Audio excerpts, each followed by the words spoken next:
안녕하십니까. 김원근입니다. 우리가 인간의 특징이 무엇인가 할 때 인간이 인간인 이유 중에 하나가 호기심이 아닐까 하는 생각을 하게 돼요. 참 우리 인간은 호기심이 많지요. 이 호기심은 궁금한 것도 많죠. 그리고 의문도 일어나죠. 그래서 이런저런 호기심이 가닿는 대상은 많은데 그 모든 호기심에, 모든 궁금함에, 모든 의문의 최종점은 자기가 아닐까. 그래서 자기가 참 궁금한, 여러분 참 아이러니컬하지 않나요? 내가 난데? 근데 내가 궁금해. 제가 알고 있는 그 멕시코의 노벨 문학상을 받은 옥타비오 파스라고 하는 시인이 계신데요. 저 개인적으로 잘 알아요. 제가 그분을 주제로 논문을 쓰고 개인적으로 만났었어요. 만났는데 그분이 노벨 문학상을 받을 때 이 노벨 문학상 수상자가 그 모든 그 해의 노벨상 수상자를 대표해서 전날 밤에 파티가 열리거든요. 그래서 스웨덴 왕궁에서 그러면 거기서 그 모든 사람을 대표해서 연설을 하게 돼 있어요. 그래서 해마다 아주 그 당대의 가장 중요한 주제를 가지고 해마다 노벨 문학상에서 문학상을 받은 사람이 연설하게 돼 있어요. 그래서 그분이 이제 연설을 했는데 그 주제가 그 연설의 이제 주제가 현재를 찾아서예요. 그래서 저는 이제 개인적으로 제가 논문을 썼기 때문에 그분의 그 스피치를 굉장히 인상 깊었는데 무슨 말이냐면 현대라고 하는 우리가 현대를 살잖아요. 이 현대라고 하는 것은 모던 타임이죠. 모던 타임스 이렇게 하는데 모던이라는 말은 원래 라틴어로 모데르노라는 말은 새롭다는 뜻이에요. 새롭다. 그러니까 모던 타임스란 말은 새로운 시대라는 뜻이에요. 그러니까 현대인 하면 새로운 시대를 사는 인간. 그리고 현대를 사는 모든 인간의 가치관에는 새로운 시대가 좋다는 뜻이 있어요. 그러니까 우리는 과거 것보다는 새로운 것이 더 좋다고 하는 가치관으로 살아가는 사람들이 현대인이에요. 그래서 이런 가치관을 가진 사람은 시간에 좀 눈 떴거든요. 새로운 시간이라고 하는 이 세계, 모던이라고 하는 게. 그래서 이분이 현재를 찾아서 이 말은 현대 문학은 가장 앞선 시간, 인간이 살아온 시대, 시간 중에서 가장 앞선 시간을 추구하는 사람들이다. 그 중에서 문학은 그 정신을 드러내기 때문에 말하자면 자기 같은 현대 문학가들은 평생 현재를 찾아서 살았다. 그러면서 아이러니컬하다는 거예요. 우리는 항상 현재를 사는데 현재를 찾는다 이거예요. 이 말 이해되세요? 이게 노벨 문학상 수상자가 전날 밤에 그 축제에서 파티에서 연미복 있죠. 그거 차려입고 그 아주 엄숙한 순간이거든요. 그게 한 고백이에요.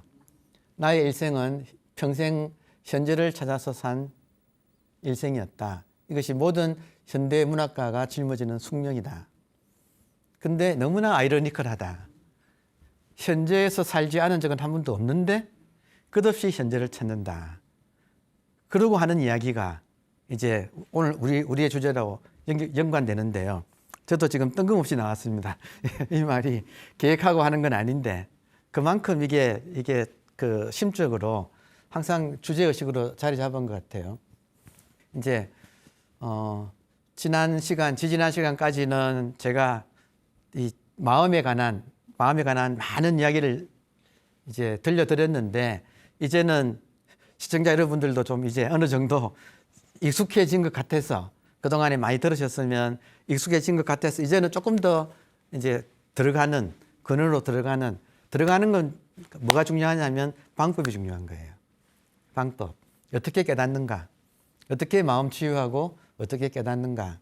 그 깨달음의 핵심적인 방법은 이 질문을 당하는 거예요. 그러니까 만약에 여러분께서 정말로 깨달음과 마음 치유를 통해서 이 인생의 문제를 해결하고 싶다. 그러면 핵심 방법은 이 질문해 주는 사람을 찾아야 돼요. 내가 하면 나는 누구인가는 끝없이 이거는 미끄러지고 분열되기 때문에 답이 안 나와요. 내가 누구인가 하면 답이 안 나온다고요. 묻는 나와 그 답으로서의 나가 두 조각이 나서 답이 안 나와요. 그러면 이렇게 도망갈 수 없는 상태, 이게 뭐냐? 스승이 무엇이냐 하고 물어주는 그 질문을 내가 당해야 돼요. 이것이 핵심이에요. 얘가 몽키 마인드가 너무너무 발달되어 있어가지고 미꾸라지처럼 도망가는 거예요. 그거 도망 못 가게 만드는 거. 이게 이제 스승의 힘이에요. 자, 오늘은 이제 그 이야기를 계속 지난 시간에 이어서 계속 해보겠습니다. 지난 시간에는 서양식의 질문은 나는 누구인가인데 우리 이 극동, 중국, 한국, 일본, 베트남까지 여기가 이제 말하자면 이런 깨달음의 정신이 전통이 강한 곳이거든요. 근데 거기서는 어떻게 하는가? 나는 누구인가라고 안 하고 스승이 이먹고라고 물어주는 그 질문 하나를 해결하는가. 이것이 모든 이 문제를 해결하는 핵심이다. 자, 나는 누구인가 혹은 이먹고 이런 문제를 근본 문제라고 합니다. 왜 근본이에요? 본질을 물으니까. 현상이 아니라 현상은 생겼다가 변해서 사라지는 거예요. 어떤 의미로는 좀 허무한 거예요. 현상이 아니라 그건 지엽적인 문제예요. 뭐 돈을 더 벌고 좋은 자리 뭐 얻고 하는 건 지엽적인 문제예요. 인간의 근본 문제는 모든 문제의 끝판왕은 지금 멀쩡하게 살아서 이렇게 움직이고 있는 이것이 무엇인가. 왜냐하면 이것은 나누어지지 않아요. 이게 근본이에요. 근본 문제. 그러므로 이 문제를 풀려면 분별심에서 한번 벗어나야 돼요. 이해되세요? 분별심에서. 왜냐하면 절대를 알려면 끊임없이 상대를 만들어내는 분별심을 극복해야 돼요. 그러니까 분별심이 에고예요. 아상이에요. 몽키 마인드예요. 그러면 이 에고를, 여러분 에고의 전략은 뭐냐면 에고는 자기가 살아남으려면 끊임없이 우리로 하여금 분별하게 만들어요. 이해되세요? 보자마자 좋다 나쁘다가 탁 벌어지게 만들어 놨어요. 지금 에고 참 이런 문제는 이런 말씀 드리기가 좀 죄송스럽지만 대부분의 인간은 에고의 노예 상태예요. 정말로 섬뜩하지만 어쩔 수 없이 진실을 말해야 되겠네요. 대부분의 우리 인간은 에고가 조종하는 대로 살아요. 그래서 에고는 보자마자 좋다 나쁘다를 바로 탁 분별하게 만들어요. 좋은 것은 욕망하고 그리고 나쁜 것은 미워하고 끊임없이 취하고 버리고 하는 갈등을 일으켜서 그래야 자기가 살아남아. 이해되세요? 이게 에고의 전략이에요. 그리고 이 전략에 우리는 이미 말려들어 있고 일반인들의 정신 상태는 에고의 식민지 상태예요. 끊임없이 에고가 시키는 대로 놀아나는 인간 군상의 온갖 갈등이 신문에 꽉 차 있는 거예요. 그렇죠? 그 세상을 살고 있잖아요, 우리가. 그러니까 우리가 지금 안심 속에서 못 사는 거예요.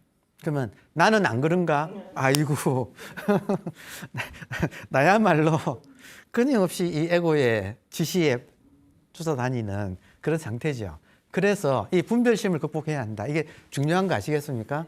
그러면 내 힘으로 이렇게 길들여져 있는데 이미 에고의 노예 상태인데 내 힘으로 이 분별심을, 내 상전을 지금 하인이 시키는 대로 하는 하인이 나를 시키고 있는 그 에고를 어떻게 우리가 극복할 수 있을까?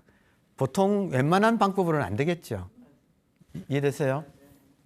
그래서 좀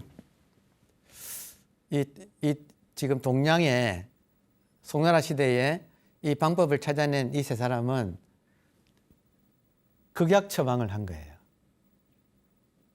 극약 처방. 왜 극약 처방일까요, 여러분? 분별심이 너무 강해서. 여러분, 분별심이 독이에요. 분별심이 끊임없이 번뇌망상을 일으켜가지고, 여러분 보세요. 텔레비 켜면 여러분, 뉴스가 전부 갈등들이죠. 또 가장 많이 보는 게 뉴스하고 드라마잖아요. 드라마가, 여러분, 드라마란 말 자체가 갈등이란 말이에요. 드라마틱하다. 갈등이란 말이에요. 근데 왜 좋아할까요? 왜 드라마를 볼까요, 우리가? 마비되어 지금 에고의 노예이기 때문에 끊임없이 그런 거를 양산하는 사회고, 그 양산하는 사회에서 그걸 봐야지 에고가 계속 존속하기 때문에 전부 다 지금 에고의 노예 노름을 지금 하고 있는 거예요. 그렇지 않나요? 갈등 없는 드라마 있나요? 아, 뭐 무슨 뭐 알고 보니까 전부 다 뭐 출생의 비밀 막장 드라마가 네.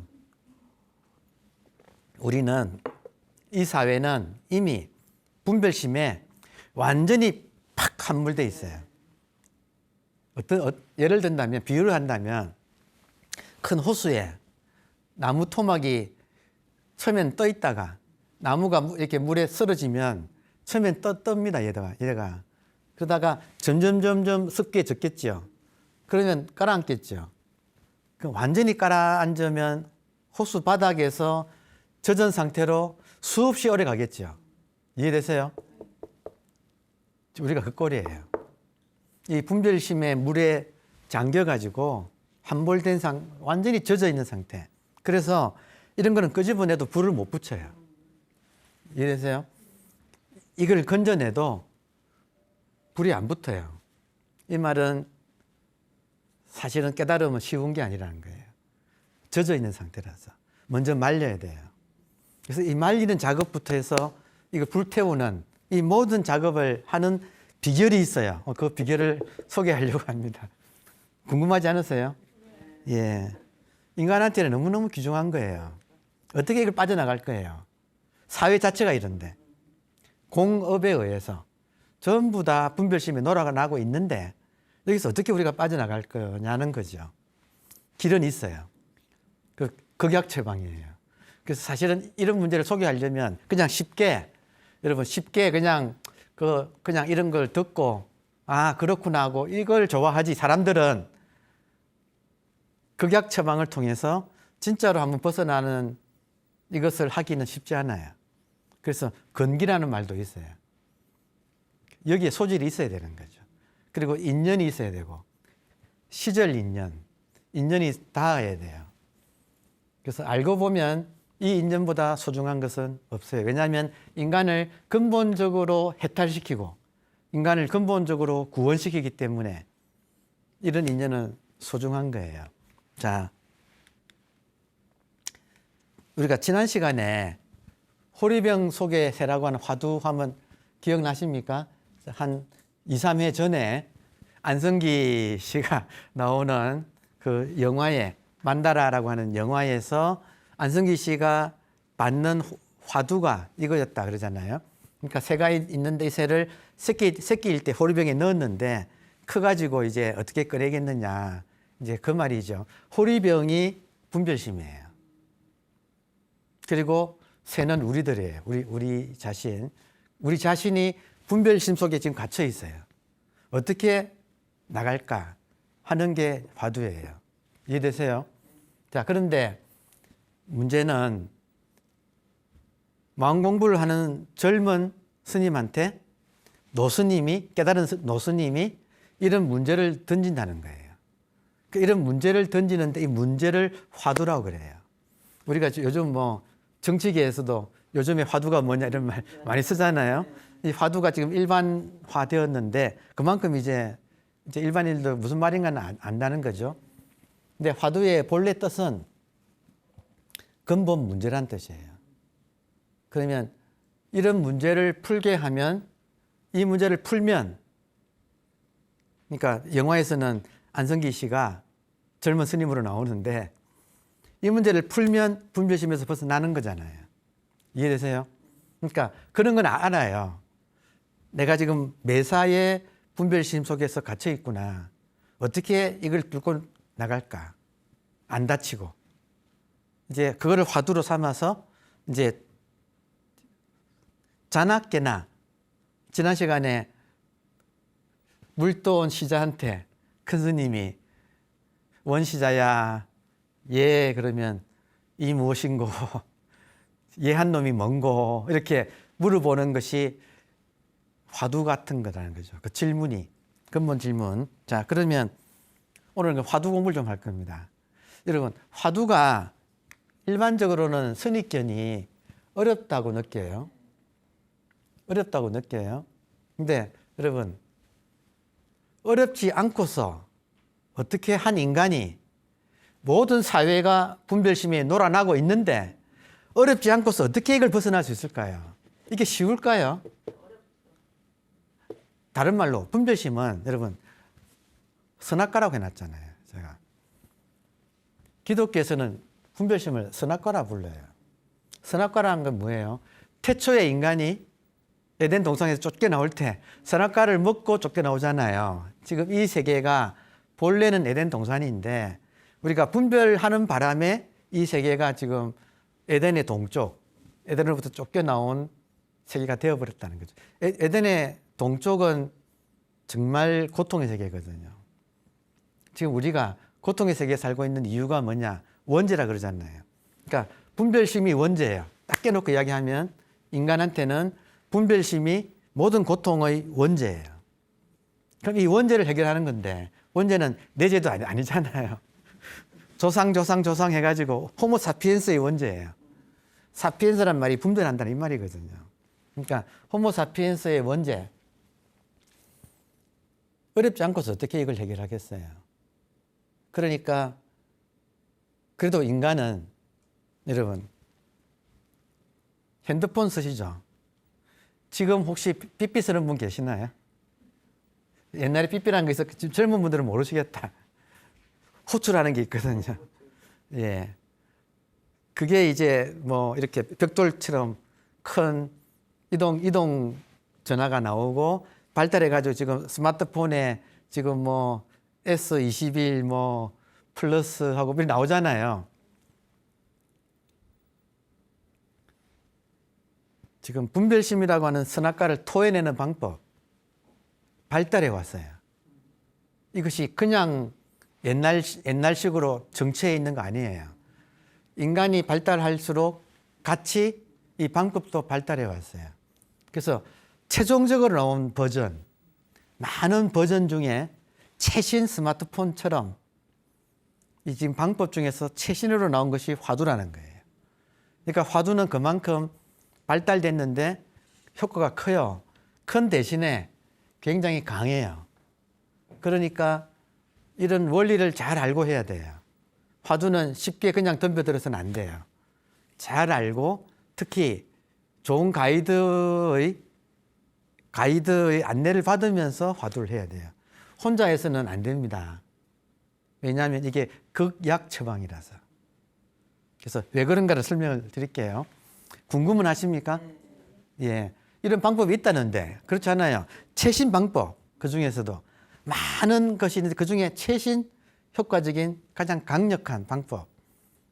아니 방법이 있는데도 모르고 하면 나만 손해 아닌가요? 없으면 몰라도 있다면 특히 한국인들은 얼리 어답터잖아요. 안 그래요? 무슨 신제품 나오면 한국인이 제일 먼저 해보잖아요. 그래서 이 제품이 성공할 것인가 실패할 것인가를 한국에서 보면 안다는 거잖아요. 세계적으로 한국인 얼리 어답터예요. 마음 공부도 마찬가지예요. 얼리 어답터예요. 그래서 지금까지 여러 가지 중에서 최신 방법을 이걸 한국이 대표적인 것으로 정해놨어요. 사실은. 그래서 화두는 한국인이라면 한번 종교나 이런 것 관계없이 어떤 건지는 알아야 돼요.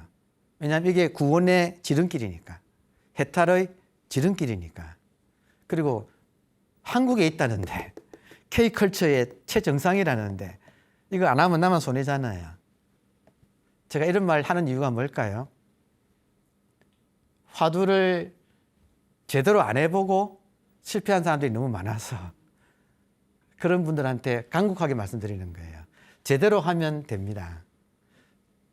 했는데 안 됐다 하면 제대로 안 했을 거예요. 아마 제대로 안 했다는 건 뭐예요? 바른 스승의 바른 안내를 못 받았다 이거죠. 자기가 했다 이거죠. 자기가 하면 안 돼요, 화두는. 자, 제가 앞에 사설이 긴 이유가 워낙 이런 문제는 중요한 문제이기 때문에 마음 준비 좀 하시라고 이런 이야기 한 거예요. 자, 이 근본 문제를 풀려면 핵심이 뭐냐면 본질이 무엇인가 하고 의심하지 않고서는 깨달을 수가 없어요. 스스로 현상계에서 살다가 스스로 본질이 무엇인가 궁금하기는 어려워요. 근데 먼저 깨달은 분이 계시잖아요. 먼저 해탈하고 먼저 구원받은 분들이 계시잖아요. 그러니까 그분들의 가르침은 이 현상의 차원이 아닌 본질의 차원이 따로 있다는 거죠. 근데 지금 나는 모르잖아요. 그러면 의문이 일어나지 않나요? 인간은 호기심 덩어리고 의문을 일으키고 궁금해할 줄 아는 게 인간인데 그 인간의 특징인데 없으면 몰라도 있다는데 핸드폰 최신폰이 나오면 써본다는데 있는데 안 쓰는 건 나만 바보죠. 그 좋은 걸. 자, 그렇다면 본질을 의심하지 않고서는 깨달을 수 없다. 이건 참 중요한 거예요. 이때 의심한다는 말은 의문. 본질이 무엇인가를 궁금해하지 않고서는 깨달을 수가 없다. 깨닫는다는 건 뭘 깨닫는다는 거예요? 본질을 깨닫는다는 거예요. 그러면 뭔가 궁금해야지 깨닫지. 아니, 너무 당연한 거 아니에요? 여러분, 본질 중에 핵심은, 본질의 핵심은 자기예요. 그러니까 내가 뭔지 궁금하다. 이 말이나 본질이 뭔지 궁금하다 같은 거예요. 지금 이렇게 살아있는데, 일거수일투족 살아있는데 내 몸을 움직이는 것이 뭐지? 이게 근본 질문.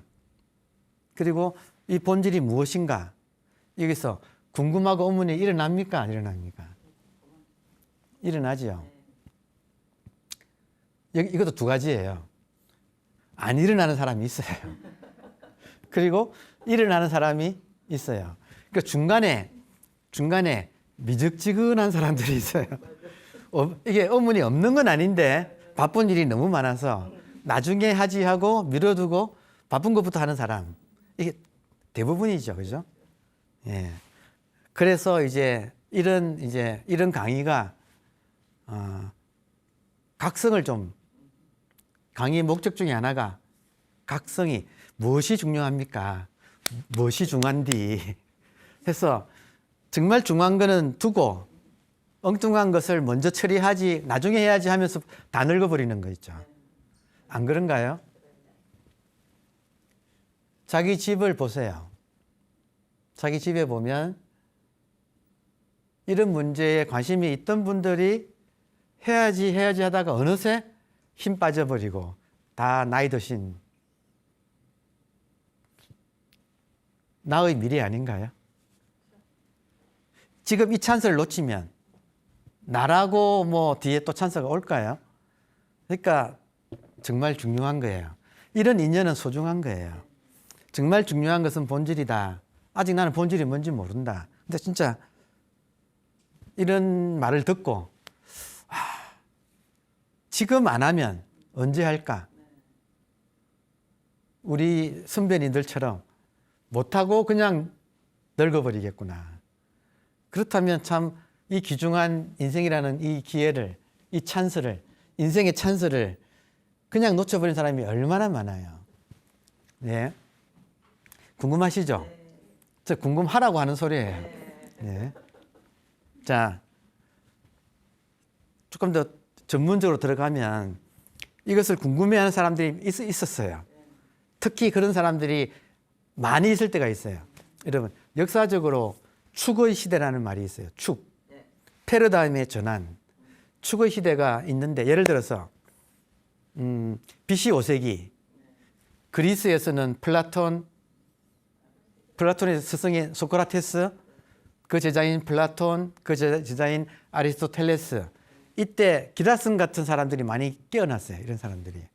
같은 시대에 인도에서는 부처님, 스카모니 부처님하고 또 그 시대에 또 많은 분들이 또 같이 깨어났어요.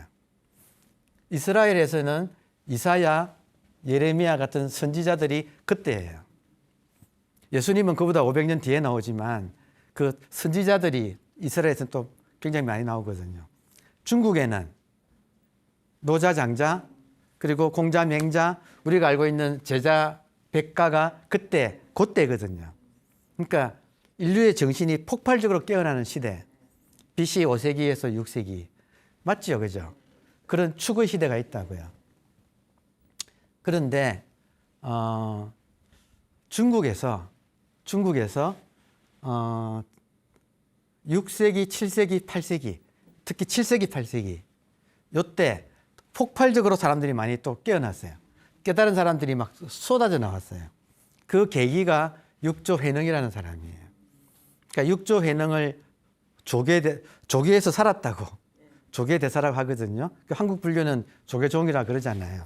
그 조계대사, 육조 회능 덕분에 그분이 확 깨어나는 바람에 밑에 줄줄이 수백 명이 깨어나게 돼요. 이걸 이제 황금시대라고 하는데, 그때의 이 깨달음의 전통을 조사선이라고 불러요. 조사라는 말은 깨달은 스승들이라는 뜻이에요. 그래서 재미있는 게 여러분, 무협지 보면 강호재연이라는 말 나오잖아요. 맞아요?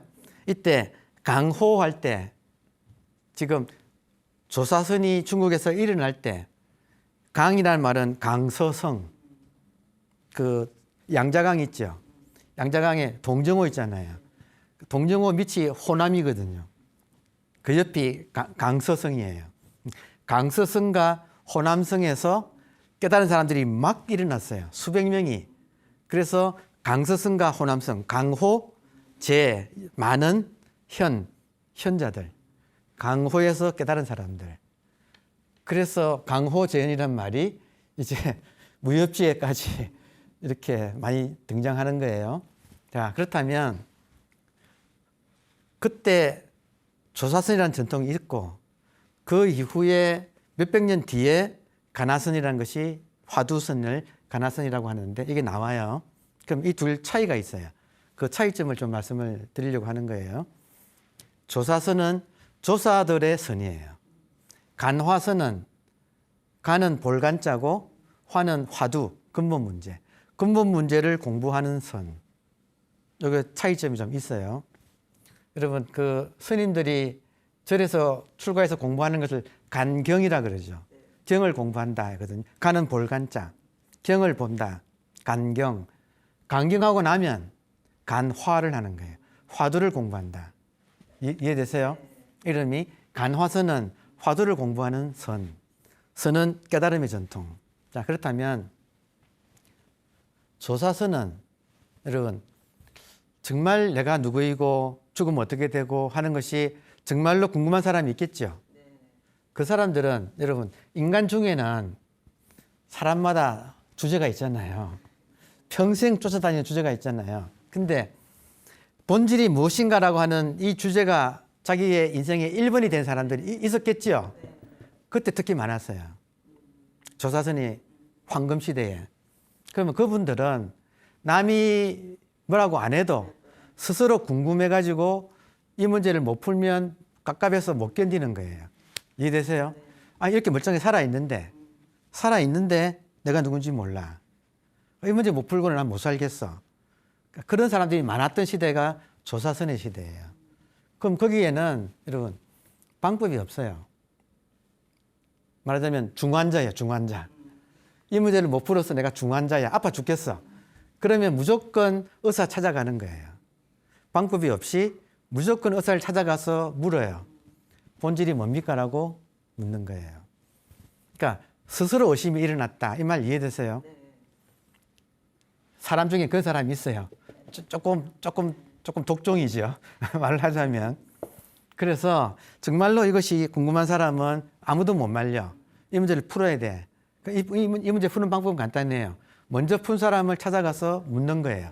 그러면 하여튼 결판 날 거 아니에요. 중환자가 의사 찾듯이 의사 찾아가가지고 고쳐주세요 하고 매달리는 거예요. 그렇게 이제 하는 것이 조사선이라고 합니다. 그때는 무방편, 방법이 없어요. 방편은 방법이란 말인데 그 당시에는 방법이 없어요. 따로. 그래서 무조건 가서 부닥치는 거예요. 이해되세요? 그런데 세월이 좀 흘러가지고 스님들만 하는 게 아니라 사대부들이 우리처럼 지금 이렇게 일반 생활하는 사대부들은 좀 관료들이지 않습니까? 그 당시에 장차관들 하는 이런 분들이 이제 우리들도 공부해야겠다 했을 때는 그분들은 모든 걸 팽개치고 가서 부닥칠 수는 없지요. 조사선을 할 수가 없지요. 그런 분들한테는 의심이 약해요. 이해되세요? 이 문제가 정말 궁금해서 출가하고 모든 걸 던지고 모든 걸 포기하고 딱 이 문제 하나 가지고 목숨 걸고 부닥치는 사람들이 프로라면 아마추어는 아마추어인데 이 문제가 궁금해하게 한 사람들은 아직 이게 의심이 약해. 자, 그런 사람한테는 찾아오면 먼저 이 문제를 푼 사람이 때리지는 못하지요. 관료니까, 권력자들이니까. 그러니까 그 사람한테 말로 때리는 거예요. 뭐냐면 찾아온 사람한테 선생님 답변해 보세요. 선생님 이해한 것이 뭡니까? 이먹고 하고 물어주는 거예요. 이게 화두예요. 그러니까 스스로 궁금한 사람은 이런 거 필요 없어요. 그냥 하여튼 가서 부닥치는 거예요. 그럼 하여튼 막 서로 간에 치고받고 하다가 이것도 모르냐 하고 막 얻어맞고 하여튼 그러다가 방법이 없어요. 그러다가 해결을 하는데 이런 사대부들이 이제 이 공부를 하겠다고 하는 사람은 그렇게 못 다루잖아요. 그럴 때는 점잖게 안 때리고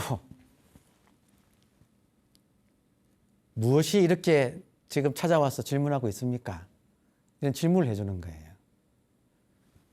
그러면 그분들이 이 질문에 답변하려고 그냥 보내면 안 되고 질문할 때, 여러분 질문할 때 만약에 지금 이 자리에서 여러분 느껴보세요. 이 자리에서 문 잠그고 여러분 도망 못 가게 딱 가둬놓고 만약에 제가 여러분한테 빚쟁이 빚 받는 것처럼 마음 공부하러 오셨지요? 그러면 마음이 뭔지 궁금하시죠? 그럼 제가 질문하겠습니다. 이 질문을 풀면 마음 공부가 끝납니다. 선생님, 이해한 게 뭐지요? 하고 계속 푸시를 나. 빚쟁이가 빚 받아온 것처럼 답 내놔라. 답 내놓으시오. 하고 계속 같이 있으면서 그렇게 하면 어떤 느낌일까요? 갑갑하고 미치겠죠. 이게 쪼여오는 거 아시겠습니까? 그러니까 화두는 이 먹고인데 이 먹고를 여러분 화두하는 사람은 조사서는 방법 없어요. 그냥 맨땅에 해당하는 거예요. 그거는. 근데 화두는 내가 이 먹고 하면 안 돼요. 정말 중요해요. 나는 누구인가 하면 안 돼요. 화두가 성립이 안 돼요. 나는 누구인가 하면 묻는 나가 있고 답변하는 답에 나가 있어서 안 돼요. 이거는 성립이 안 돼요. 그게 아니라 이목구는 반드시 화두는 스승이 이목구하고 보세요. 질문은 학생의 것이에요. 학생의 소유예요. 선생의 소유예요. 질문은 선생이 하는 거잖아요. 선생이 이목구 해야 돼요. 학생이 이목구하면 안 돼. 그냥 한마디로 말해서 안 돼. 그러면 안 돼. 반드시 선생님을 찾아서 선생님한테 이 질문을 당해야 돼요. 어떤 의미로는 황당한 질문이에요. 그렇지 않아요? 그런데 좋은 선생님은 그냥 나긋나긋하게 질문하면 안 돼요. 멱살을 잡고 멱살을 잡고 너 누구냐? 지금 살아있는 이거, 얘하는 이거 뭐냐? 하고 물어주는 거예요. 그러니까 멱살 잡힌 상태에서 도망도 못 가고 앞에는 딱 몽둥이 들고 지키고 있고, 그러면 그 상황을 하루 이틀 3일 가면 어떻게 될까요? 정말 갑갑해요. 정리하면 여러분, 이목구라고 하는 질문 앞에는 자네의 분별심이 완전히 무력화돼요. 제가 지금 말을 좀 더 직설적으로 하고 싶은데 못하겠다. 방송이라서. 정말로 이 분별심이 처음에는 답을 하려고 온갖 머리를 써요. 머리 쓰겠죠, 여러분들. 뭐냐 했으니까. 질문을 했으니까 여러분, 학생의 본분이 뭐예요? 대답하는 거죠. 선생님이 질문했으면 학생은 대답해야 되잖아요. 학생은 대답하려고 하는데 어떤 식으로 하는가 할 줄 아는 것이 짱구를 굴리는 거 밖에 할 줄 몰라. 그러니까 처음에는 마음인가, 의식인가, 정신인가, 본성인가, 영성인가, 불성인가, 뭐 별의별 생각을 다 하는 거예요. 그리고 알았습니다 하고 의식입니다 하면 그건 말이고. 여러분 이해되세요? 리모컨 있죠? 리모컨이라고 하는 실물하고 리모컨이라고 하는 말하고 차이가 있죠? 여러분이 만약에 뭐 불성입니다 하면 불성이라고 하는 말하고 진짜 불성하고는 차이가 있죠? 그러면 여러분이 하는 불성이 진짜일까요? 아니면 말일까요? 관념이잖아요. 그 관념은 아니잖아요. 지금까지 관념으로 살았어. 이게 지금 분별심의 습관이에요. 가차없이 아닌 거예요. 이해되세요? 또 좀 배웠다고 한 물건입니다. 또 어떤 사람은 납니다. 얘 한 게 뭐냐 했더니 납니다. 그 나가 뭐냐고 도대체. 한 물건이 뭐냐고. 불성이 뭐냐고. 한 번 더 물으면 그게 공허한 언어이자 관념일 뿐이라는 사실이 드러나겠죠. 그런 걸 치고받고 하는 거예요. 그러면 아무리 기발한 답을 해내도 그건 그 사람의 생각이에요. 맞죠? 지금까지 생각 때문에 여러분, 생각으로 만약에 불성이다 그러면 불성이라고 하는 생각 때문에 진짜 불성이 가려진 거예요. 지금 이 순간에도 진짜가 이렇게 있는데 그 관념 때문에 이것이 가려져 있어요. 그러니까 지금 이걸 바로잡으려면 관념을 깨야 되는 거예요. 그러니까 이 강력한 질문, 이 먹고 이 질문 앞에서 나의 모든 관념이 처음에는 막 발부둥 쳐서 이겁니다, 저겁니다, 몽키 마인드가 온갖 답을 가져오지만 가차없이 전부 그것들은 언어야. 언어 말고 실물, 살아있어 없어? 살아있어요 없어요? 그 뭐예요? 그러면 더 이상 이런 시간이 지나면 말로서는 표현할 수 없다는, 있긴 있는데 말로서는 표현할 수 없고 나는 지금 모르고 있는 상태고. 그럼 학생의 본분은 답을 해야 되는데 답을 못 하잖아요. 여러분, 이 말로 오늘은 마치겠습니다. 질문은 선생이 하는 거예요. 학생이 스스로 이목구하면 안 돼요. 학생이 스스로 질문해가지고 안 돼요. 학생은 맑게 알아들으셨죠? 맑게 알아들었으면 답을 해야 돼요. 답을 해야 되는데 못하지요. 그럼 어떻게 해야 돼요? 답을 찾아야 되죠. 그죠? 답이 있어요, 없어요? 답은 있는데 말로도 못하고 그러니까 나중에는 모르겠어. 답은 있는데 모르겠어. 그럼 답을 찾아야 되잖아요. 자, 그러면 여러분, 답을 찾으면 답답해져요. 말이 재밌죠? 답을 찾으면 답답해지고 코너에 몰려요. 이게 화두 공부의 시작이에요.